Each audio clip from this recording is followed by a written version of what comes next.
अस्सलाम वालेकुम रहमतुल्लाह।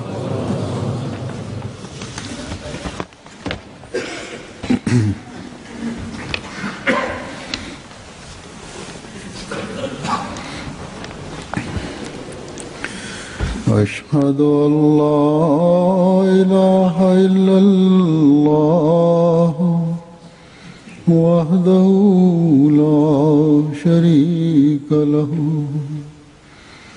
وأشهد أن محمدا عبده ورسوله أما بعد فأعوذ بالله من الشيطان الرجيم بسم الله الرحمن الرحيم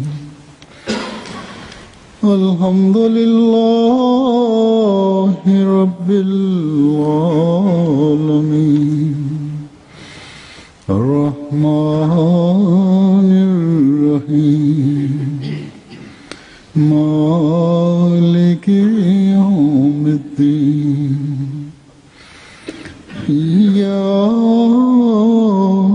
نعبد وإياك نستعين اهدنا الصراط المستقيم صراط الذين أنعمت عليهم غير المغضوب عليهم ولا الضالين.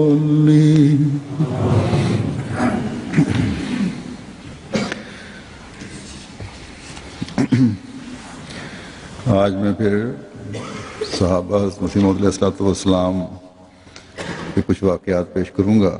Hazur says that today, once again, I will present some accounts of the Sahaba, the companions of the promised Messiah on whom be peace.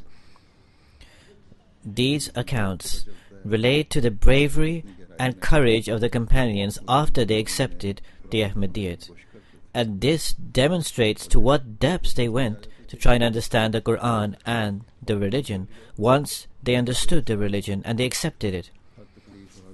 They endured every difficulty and distress along the way.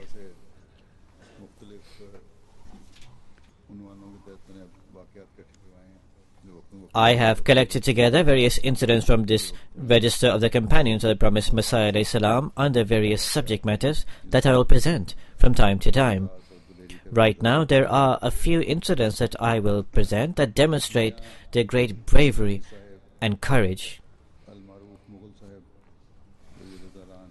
Mian Abdul Aziz Al-Maruf Mughal Sahib radiyallahu ta'ala anhu, may Allah be pleased with him, narrates,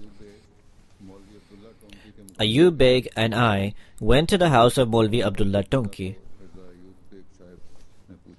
Mirza Ayub asked Maulvi Abdullah that why do you declare us and our leader, that is the promised Messiah on whom be peace, as kafir, disbelievers? Maulvi Sahib was an Arabic professor in the Oriental College.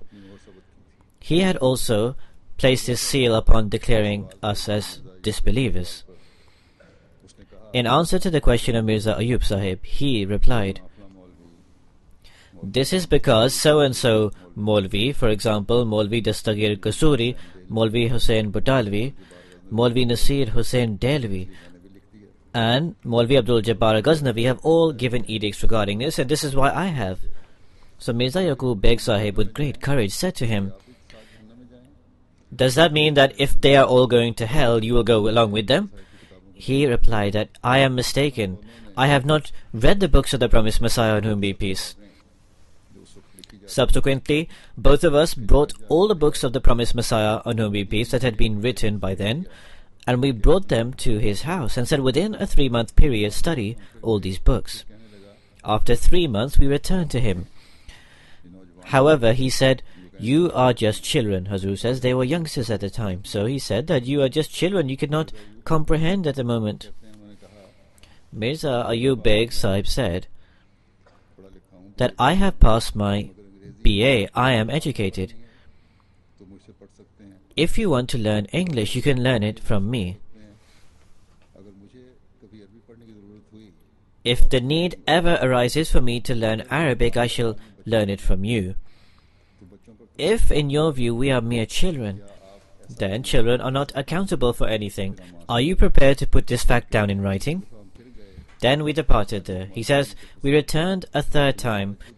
We took along with us the father-in-law of Khwaja Kamaluddin, Khalifa Rajbuddin, because he was elderly. Considering the fact that if Maulvi Abdullah repeats once again that you are just children who do not understand, we will then ask Khalifa Rajbuddin to speak. Subsequently, Maulvi Abdullah started conversing with Khalifa Rajbuddin, and he started speaking about things off topic. That look how good it is that Muslims have opened up shops selling lentils, flour and clay pots.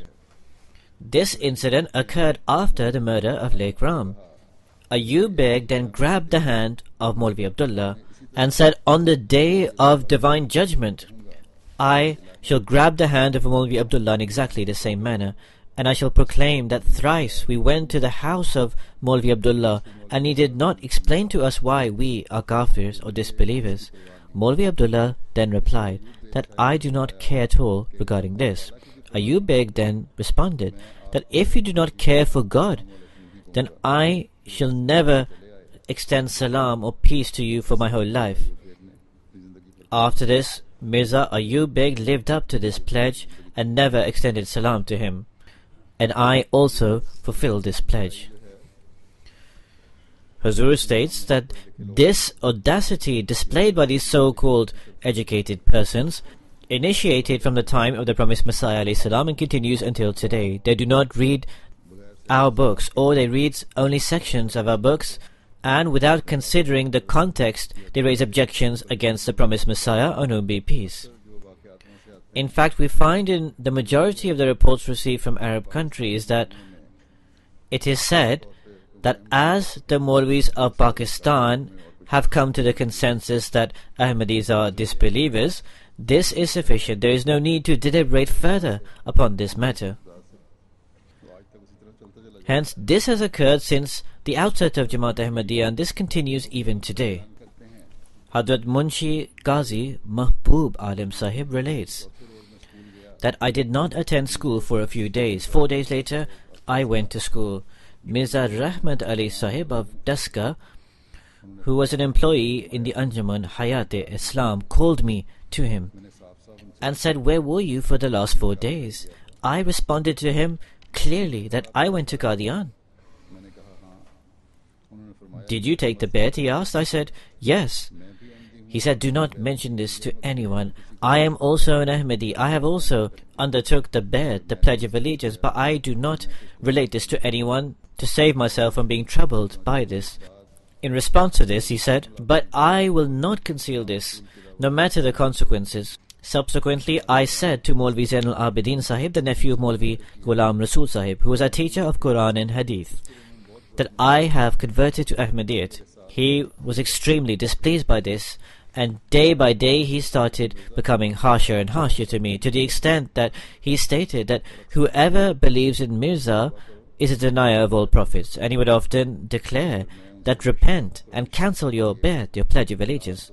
However, I would always discourse with him regarding the subject of the life and death of Jesus, peace be upon him, based on the Quran and the Hadith. He would provide no reply to this, and he intensified in his opposition to me to such an extent that when his period or class began, he would address me and say, "Oh, Mirzais, go stand on the bench."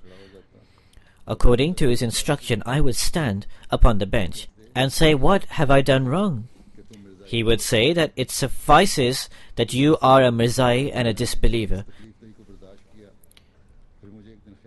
For a period of time, I endured this torment he inflicted upon me, but then I considered that I should complain to the principal, who was a non-Muslim, and his name was Hakim Ali, that some teachers beat me merely because of the fact that I had become an Ahmadi. After this, the principal issued a circular that due to differences of religion, no teacher has the right to punish any student. After this circular, Maulvi Zainul Abidin Sahib and other teachers who thought in the same way as him softened in their approach, and they eased in their harsh treatment towards me. Hazur says, these are not just accounts from 100 years ago in that age of ignorance. These accounts we find repeated today upon children in Pakistan. Recently, I received a letter from a student in Pakistan. He obtained very high marks, and based on this, he was admitted into college. When he went to submit the fees,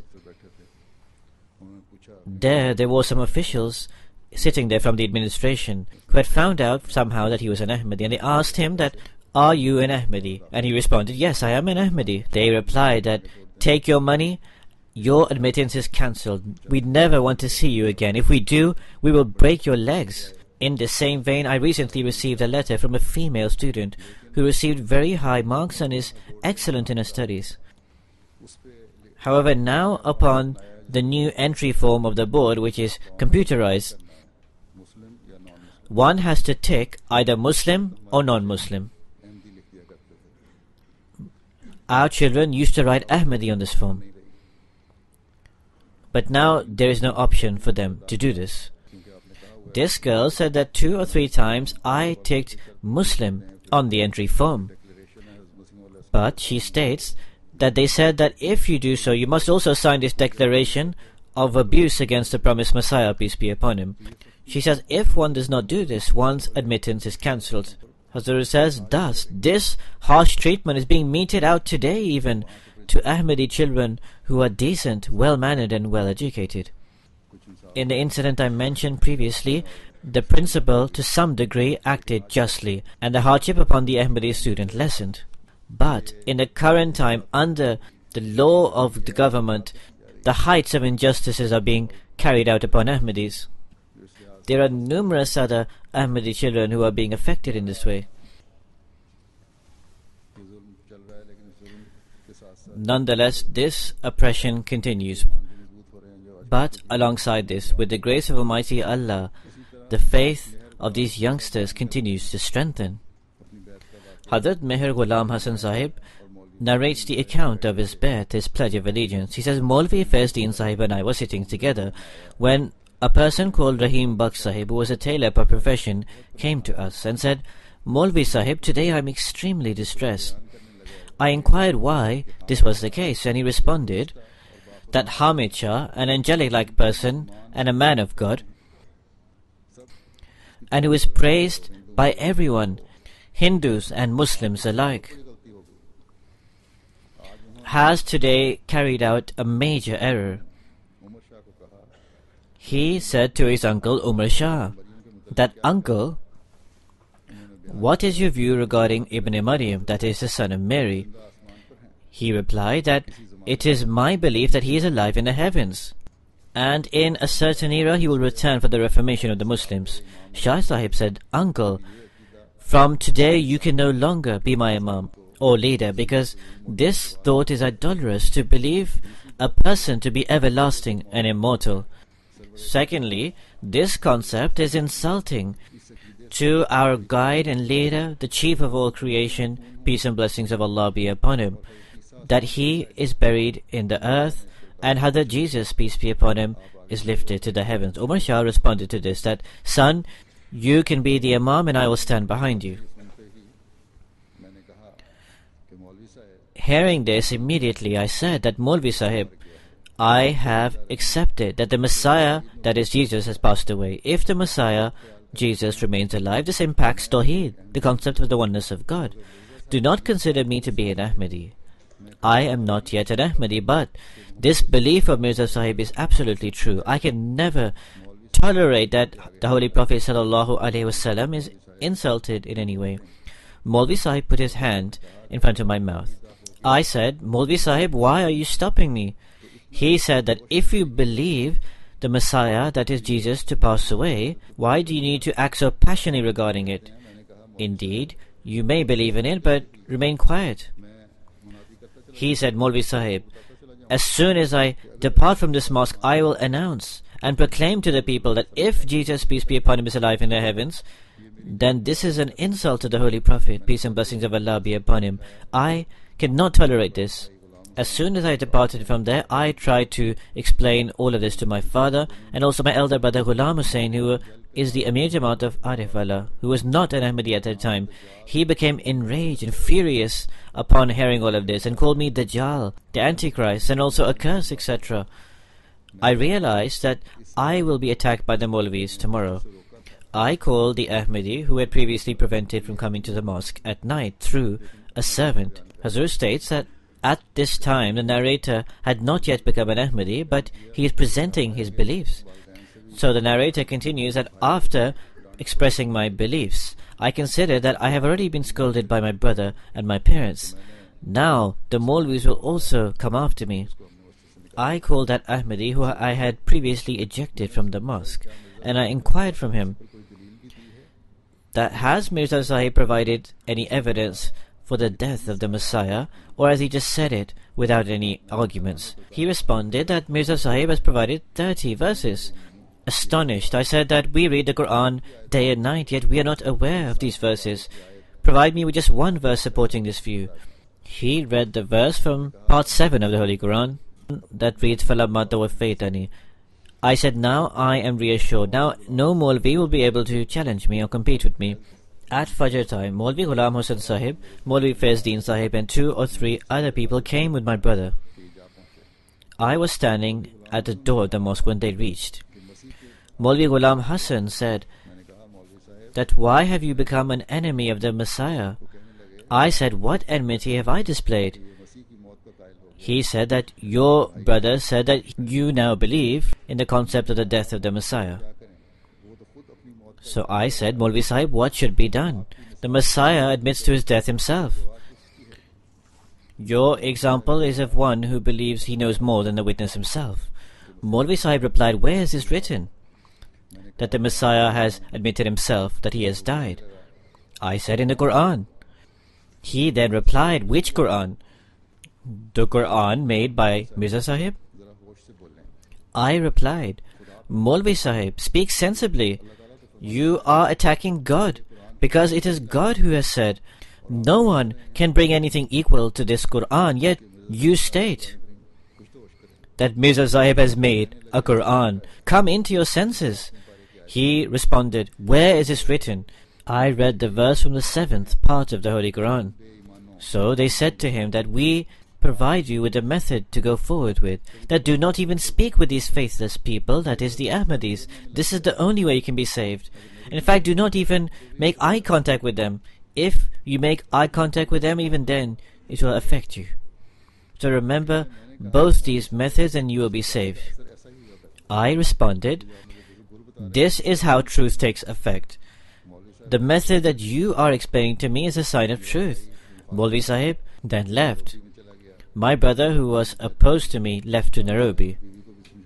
I took the bet, the Pledge of Allegiance, and I explained the truth to my parents and also my wife. In fact, I explained it to everyone I knew. I then went to my brother in Nairobi and explained to him there. He returned after 10 months from Nairobi and took the bet.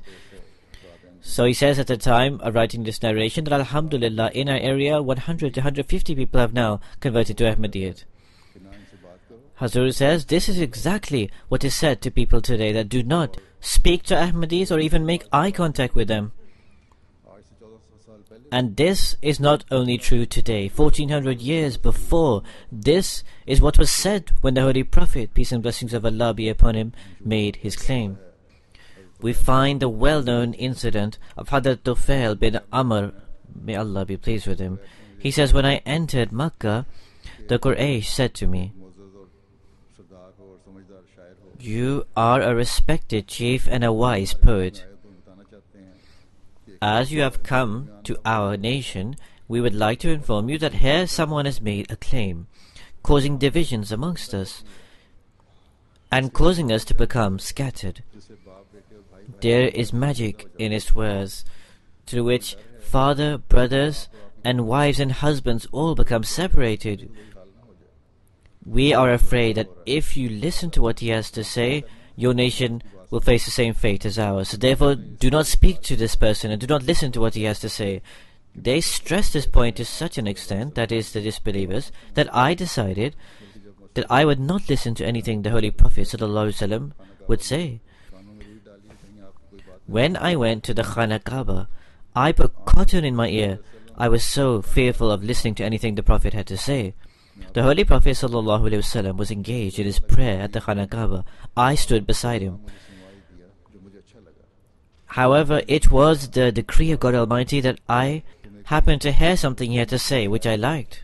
In my heart, I reflected that I am an intelligent person, a wise poet. I know the difference between right and wrong. I should listen to what this person has to say. If he says something good, then I should listen to him. And if not, then I should reject what he has to say. So I remained there until finally the Holy Prophet ﷺ completed his prayer and was departing for his home. I followed behind him. When we reached the Holy Prophet's home, I came before him and I said, "O Muhammad, peace and blessings of Allah be upon him, your people have said this and this about you, and have stressed it so much that I, out of fear, have even put cotton into my ear, lest I hear anything you have to say. But the decree of God Almighty enabled me to hear some words of yours, which I really liked, and I want to hear further from you." Upon this, the Holy Prophet, peace and blessings of Allah be upon him, informed him about Islam and recited to him some verses of the Quran. "I swear by God," he said, "I have never heard more beautiful words than this, and nothing more true than all of what is being said." He thus said the Kalama, the Muslim creed, and became a Muslim. Hazur says, therefore the opponents have always acted in this way. It is the opponents who carry out magic, if anyone. It has never been the prophets who carry out magic. This is the decree of God Almighty, that magic never succeeds.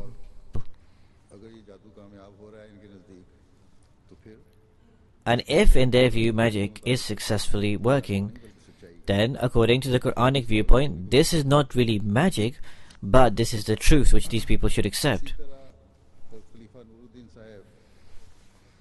Hazrat Khalifa Nuruddin Sahib of Sakna Jammu was someone who lived in Jammu and who was called Khalifa Nuruddin. He says that for a year I tried to convince Maulvi Abdul Wahid Sahib Ghaznavi. He once said that the ulama or the religious clergy have placed edicts upon Mirza Sahib of being a disbeliever. I responded that Maulvis placed edicts of disbelief upon your father even. Then he said about Maulvi Lakku that he received a revelation. I shall write to him regarding the claim of Mirza Sahib and what God says about it. After a month, this Maulvi replied that I have prayed.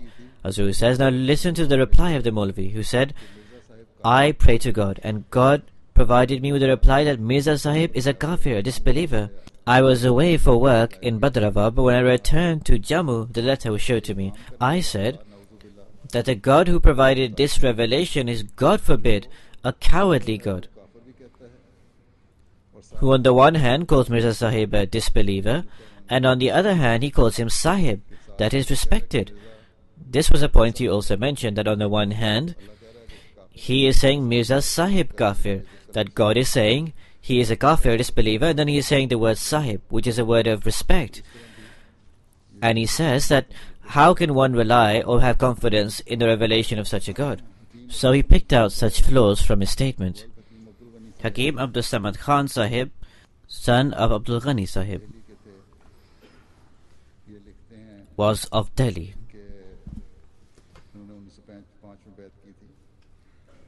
He writes that he took the Bayat, the Pledge of Allegiance, in 1905, and writes that in 1891 I would study the Jalalain from a Maulvi Sahib. In it, the verse Inni Matawaffika wa Rafiqa Alayha was mentioned. In his commentary, it was written that Rafiqa Ilayya Minad Dunya Min Ghayri Mautin. I was astonished that where did the words Min Ghayri Mautin come from? Was this a commentary of the verse, or was this trying to be added to the verse? Reflecting upon this, it reached 2 a.m. Coincidentally, my father woke up and he inquired why I was awake so late. I explained to him the truth. He said, Mia, why do you have a teacher? Resolve this problem in the morning through your Maulvi Sahib. Subsequently, in the morning, I went to the Maulvi Sahib and related to him the whole incident. Maulvi Sahib said, Mister, from the earlier scholars to the latter ones, this has been the belief of all of them. do not dispute this. That this issue has risen from the beginning, leave it. But I said that until I do not comprehend this, I will not proceed a single bit. Upon this he was enraged, and he even called my father. But my father said to him that you are the teacher and he is your student. I have sent him to study from you, so it is your business how to deal with this. I will not interfere. My father, saying this, departed. Maulvi Sahib then started saying, read. I said, until you explain to me, how will I read further? Maulvi Sahib became furious and slapped me and said, on the one hand, you have become crazy, and on the other hand, so has Mirza. I was astonished. Who is this Mirza? Hazur said at that time he was unaware of the promised Messiah ﷺ and had not even heard his message. So he says, I was astonished at who is this Mirza. At the same time, in my heart I pondered that there is a principle embedded within me, but this is not my own way of thinking. There is some foundation to this principle in my heart, and there are others who also believe in this. So I did not waste any further time. I said to the Maulvi Sahib that until you explain this to me, I will not read further. This is a matter of religion, and in religion, compulsion is forbidden. Today, you may slap me to force me to believe in your religion. Tomorrow, some other Maulvi may slap me twice and force me to believe in something opposite. And even after, some other Maulvi may slap me thrice and force me to believe in something else. So what is this joke? I will not read at all further. Hazur says, from this it is evident that the people from these olden times would not just believe easily everything, but they would go into the depth of the meaning first. So he writes that this dispute continued to 12 o'clock, but I was not going to read, and so did not. In the evening I went to another teacher. He said, on the one hand, you have become crazy, and on the other hand, Mirza Sahib. And he repeated the same thing, that you are saying this, you are asking for the meaning, and then there is another person who acts in the same manner. He was referring to the promised Messiah ﷺ as Mirza.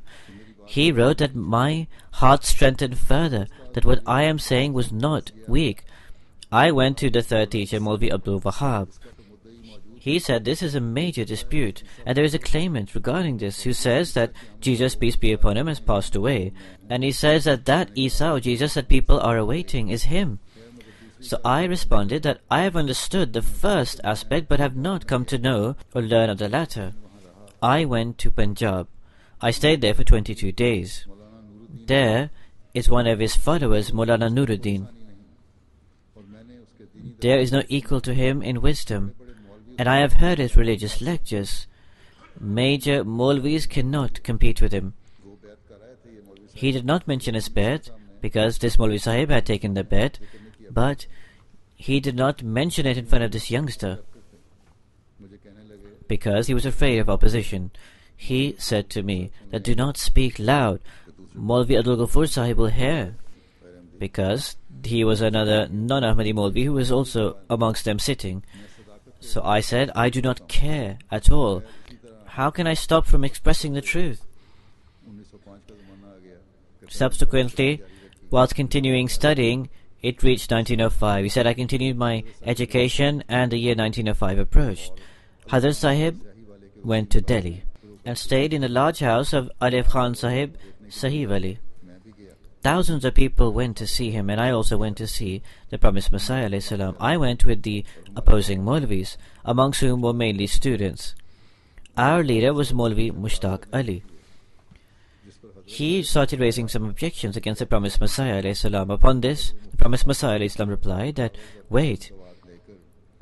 And he asked for pen and paper from Hazrat Mufti Sadiq Sahib and wrote an article which he gave to Mushtaq Ali Sahib. Read this, he said. If you do not understand anything written in it, then inquire about it from me. And also, after, respond and write a reply to it. Hazur says that the promised Messiah ﷺ wrote a short article there and then, gave it to the non-Ahmadi Maulvi to read, saying that if you do not understand anything in it, ask me about it, and also said that write a reply to it.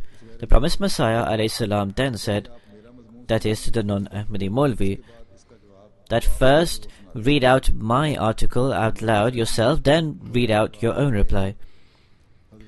Maulvi Sahib did not write down a reply and started reading out the Promised Messiah ﷺ's article. The Promised Messiah, on whom be peace, stated that it would have been better if you wrote down your reply to prevent time being wasted. He said no, and he started reading out the article of the Promised Messiah ﷺ and said, I will reply verbally. I do not need to write down a reply to your article. In any case, he read out the article of the Promised Messiah, on whom be peace, and after reading out the entire article, he remained quiet, standing for a long time, not being able to reply. Some of the students amongst them said, if we were aware that you would not be able to reply, we would have made someone else our leader. You have embarrassed us. Maulvi Sahib upon this slapped one of the students. He did not have any reply, so he slapped the student. But the student responded and slapped him back. Our Ahmadi was Hadrat Mufti Sadiq Sahib. He broke up this fight between the non-Ahmadis. After this, the Promised Messiah, on whom be peace, began his speech. During the speech of the Promised Messiah ﷺ, some people started raising noises. The people of the Jamaat encircled the Promised Messiah, on whom be peace, but there was a gap in that circle. So this narrator, who was not yet Ahmadi, said, I stood in that gap. Ahmad Khan was an Ahmadi peon, believed me to be an opponent, and started pushing me away, so I no longer was there. After just a short while, I stood there once again. Hazur says that he had developed some love for the Promised Messiah, on whom be peace. Hence, seeing the empty gap, he stood there so no harm could befall the Promised Messiah ﷺ. So the narrator continues that once again I was pushed away. When he came forward to push me again, Hazrat Maulvi Nuruddin Sahib, Hazrat Khalif Tumsi I, stopped him and said, why are you pushing this person? Akbar Khan said that Hazur, he is an opponent. Maulvi Sahib stated, have you peeled his heart open to see his state? Let whoever comes come. After this, Maulvi Jamriya Wala came. This was a name, Maulvi Jamriya Wala. He started saying profane things about the Promised Messiah ﷺ. Upon this, I said, oh, the Jamriya one, if you continue with your ridiculous talk, I will grab your tongue. Hafiz Majid Sahib stopped him, saying the soldiers of our army are becoming dispersed. Hazur says, in other words, that our people should remain quiet and should not come out of the fold of morality, because our people are losing their discipline and therefore will be beaten. Therefore remain quiet.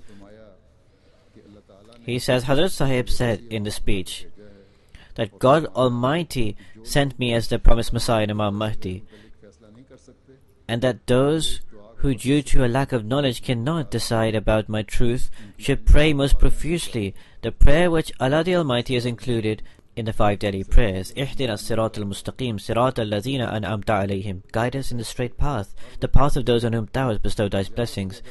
Pray this abundantly while standing, sitting and going here and there. If you pray this devotedly and sincerely for 40 days, Allah the Almighty will manifest the truth. He said that I started praying immediately after hearing this. Before a week had passed, the truth dawned upon me. I saw in a dream that I was in an area called Hamid in the mosque. The Promised Messiah ﷺ comes to the mosque. I tried to go forward to shake hands with him, when a blind Maulvi prevented me from doing so. I tried to go from another side, when I was stopped again. When, for the 3rd time, I tried to go forward to shake the Promised Messiah ﷺ's hand, again the blind Maulvi stopped me. I then became furious, and I raised my hand to hit him. In the dream, the Promised Messiah ﷺ stated that no, do not become enraged, do not hit him. I stated, but Hazur, I want to shake your hand, and he is preventing me from doing so. He says, I then woke up. In the morning, I related this to Mir Qasim Ali Sahib, Maulvi Mahbub Ahmad Sahib, and Mistri Qadir Baksh Sahib. Mir Sahib stated that write this, so I wrote this down. He responded that write below this, that I believe this dream to be a means of my bet, my pledge of allegiance, so I wrote this down. Maulvi Mahbub Ahmad Sahib, a non-Ahmadi, said, are you aware the temperament of your father, who will not tolerate for you to remain in your home for even a moment?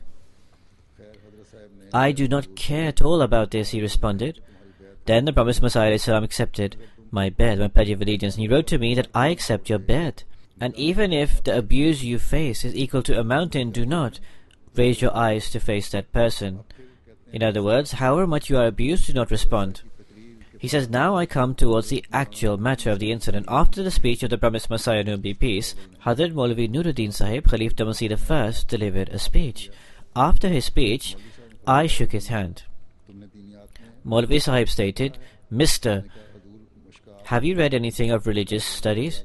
He says, I have read Mushkat and Al-Jalalain. He inquired then that how much have you read of jurisprudence?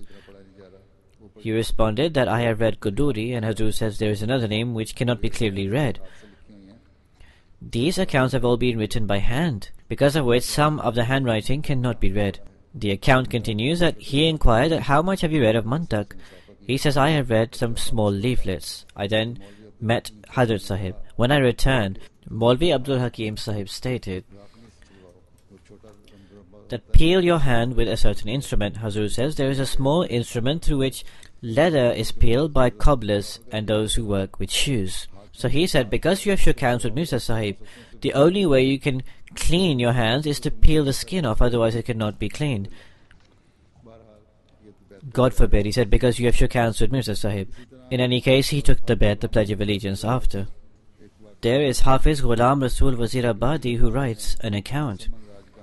He says, in Wazirabad, Zaman Rajgan, which is in the northern region of Zairabad, in a large house where the leaders of the Kashmirs and the Raja Muslimans live, went to the late Raja Ataullah Khan Sahib, the ambassador of Kabul, that people have needlessly opposed Ghulam Rasul Sahib. Raja Sahib stated that, what is it to you?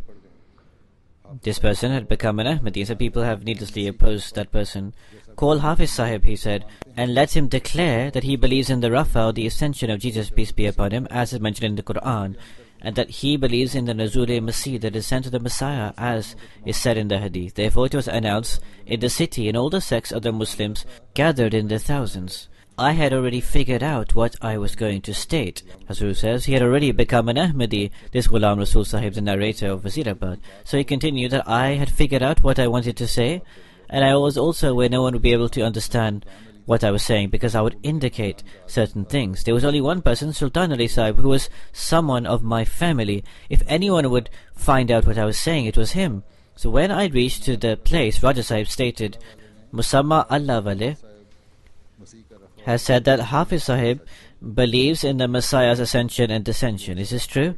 I said, undoubtedly. If everyone becomes quiet, I shall explain. So when everyone quietened, I was alone, an Ahmadi amongst a gathering of 1,000. I said, listen people, when in the Quran the Rafa, or the ascension of Jesus, has been mentioned, and as in the Hadith the Nazul, or the descent, has been stated, I believe this truly. He who does not believe in this I consider faithless. I said only this much when people started appreciating and congratulating me, spontaneously speaking in loud voices to this light, and there was noise from people everywhere. I believed it appropriate to quickly leave this gathering, and I departed. After I left that gathering, but Hakim Sultan Ali Sahib, according to my presumption, and he said to Raja Sahib that none of you understood anything. He has deceived you and left. Summon him again. So therefore, as soon as I left the door, some people came to search for me, that they can take me back, but I managed to escape from some other route and reached home. The night passed by safely. After Fajr, a message from Raja Sahib was sent through Babu Fazluddin Sahib, which said that Raja Sahib and other people of the vicinity say that we are not reassured by the words regarding belief in ascension of descension. He said, how can I reassure you? He says, until you call Mirza Sahib a kafir, we will not believe you. He said, why will I call him a kafir, a disbeliever? He said, because Maulvis say this. He said, as Maulvis called Mirza Sahib a disbeliever, I also called them disbelievers. Hazur says, in other words, in his heart he was considering them as the Maulvis. He said, my intention when I said them was the Maulvis. So then he left, and when that person returned and reported that he has called Mirza Sahib a disbeliever, but that Sultan Ali Sahib once again spoke out and said, Mister, once again he has deceived you. He is calling the Maulvis disbelievers. No, go again. Tell him to write down these words, that I believe Mirza Ghulam Ahmad of Qadian to be, God forbid, a disbeliever, a kafir. So he returned again to this person, this narrator, and wanted me to declare this.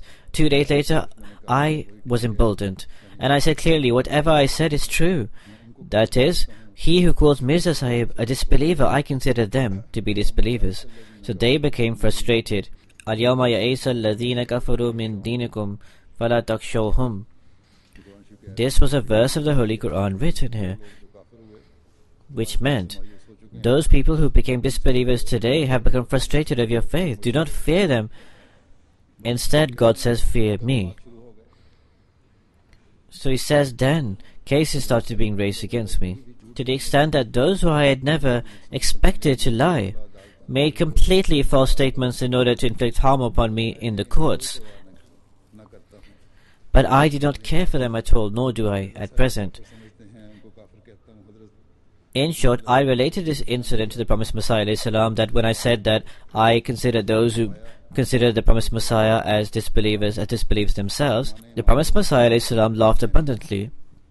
He said there are different stages of concealing one's faith, that is, to hide your faith or to save yourself from danger. There are different stages of this. As is said in Surah Al-Mu'min, وَقَالَ رَجُلٌ مُؤْمِنٌ مِنْ آلِ فِرَوْنَ يَكْتُمْ إِيمَانَهُ. It is really good that you selected the appropriate moment and saved yourself from the evildoers. Hazur says, therefore, these are the stories of hardships inflicted upon the Ahmadis, the stories of people trying to deprive them of their rights, of trying to remove them from the truth. These are not just stories of old, but as I said earlier, 130 years after that time, all of this is occurring against Ahmadis even today. But the delegation of Ahmadiyya, despite all of this, continues to progress and forward. And inshallah, this will continue to advance leaps and bounds. All over the world, Ahmadis are demonstrating their strong faith, and they are continuing to strengthen in that. And after accepting and believing, they keep in view this commandment of Allah the Almighty, فَلَا تَخْشَوْهُمْ وَخْشَوْنِي. If they fear, then it is only fear of God, not the fear of any creation. May Allah the Almighty continue strengthening the faith of those in the Jamaat, and may Allah the Almighty not only maintain this, but may this continue to enhance. Today I will announce a similar incident of one who demonstrated the strength of his faith. There are many of these people, especially in Pakistan. One of our holy and elder Ahmadis who has been martyred, Mukarram Chaudhry Muhammad Akram Sahib, son of Muhammad Yusuf Sahib of Nawabshah. Inna lillahi wa inna ilayhi raji'un. Surely to Allah we belong, and to Him we shall return. The family of Muhammad Chaudhry Akram Sahib is from Gokulwal district, Faisalabad. Ahmadiyya started in his family through his paternal grandfather, Hadrat Mirza Ghulam Qadir Sahib, radiyallahu ta'ala anhu, may Allah be pleased with him, who took the Bayat, the Pledge of Allegiance, at the hands of the Promised Messiah alayhi salam. Chaudhry Muhammad Akram Sahib was born in Gokulwal district, Faisalabad. He was 80 years at the time of his demise, when he was martyred, day before yesterday. He was with his other brothers and also his father on his ancestral land. This was in Khanpur, where he cultivated the land. In 1960, he sold his land and migrated to Nawabshah. In 2005, he shifted to Australia with his wife because his children were there. In the previous year, from November, he was in Pakistan, and then this incident occurred. On 29 February 2012, with his maternal grandson, Azizam Munib Ahmed, son of Rafiq Ahmed Sahib, at 1 o'clock in the afternoon, he departed from his son-in-law's shop, going back home in Nawabshah. When he reached near his home, two unknown assailants upon a motorbike started shooting at him. As a result, he was injured. as he was taken to the hospital en route, he thus sacrificed his life in the way of God. Inna lillahi wa inna ilayhi raji'un. His grandson was also shot on his body, and this reached to his intestines. And this affected that, and he had an operation there. He is currently in the ICU ward in the hospital. May Allah the Almighty give him health and also safety. The martyr shifted in 1960 to Nawabshah, and alongside his work, carried out great services for the Jamaat. He was unable to carry out long services for the Jamaat. For approximately 35 years, he worked as the Secretary Mal of the Nawabshah district and city. Similarly, he also was able to serve as a Naib Amir of the district. He was a person of high moral qualities, a devoted worshipper, a regular at performing Tahajjud prayers. He was an extremely intelligent and perceptive person. Some people have informed me that when he was Secretary Mal, it never occurred that somebody said, "I want to give the chanda," and they wanted to go to him. Then instead of saying to him that come to me, he would always reach their home first and would immediately receive the chanda from them and would give them a receipt. He had great passion for the Jamaat, and he also played a great role in welfare work. He had great love for Khilafat. He would listen to the Friday sermons with great zeal, enthusiasm and concentration. The Sadr Sahib, that is the president of the city of Nawabshah, relates that he had great obedience to the office bearers of the Jamaat. He says, despite being much older than me, he would always respect me greatly and obey me. When he returned from Australia this time, he made me prepare a list of poor people which included both Ahmadis and non-Ahmadis alike. And he would constantly help them for the entire duration of his stay. Similarly, there was a center closed for a long time in Nawabshah. With great efforts and endeavor, he had this opened again. Then, with relation to its construction, he stated that all the maintenance of it started. When I return to Australia, I will send you the amount for it, most certainly. Allah the Almighty did not give him the opportunity to do this. May Allah the Almighty enable the Jamaat there to continue and complete the construction. He had great enthusiasm to be martyred. His daughter-in-law said, whenever he heard anyone had been martyred, he would say that this honor is only granted to those who have good fortune. Allah the Almighty fulfilled his desire. The martyr leaves behind, apart from his wife, 5 sons and 2 daughters. All of his children, alhamdulillah, are married. 4 sons and 1 daughter are in Australia. 1 son and 1 daughter are in Nawabshah in Pakistan.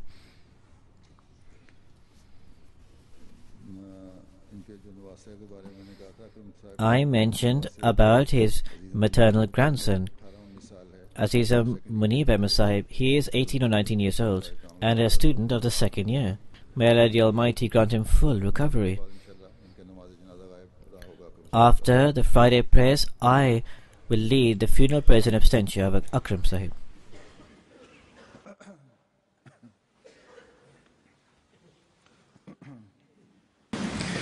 Alhamdulillah, Alhamdulillah, nahmaduhu wa nasta'inuhu wa nastaghfiruhu wa nu'minu bihi wa natawakkalu alayhi wa na'udhu billahi min shururi anfusina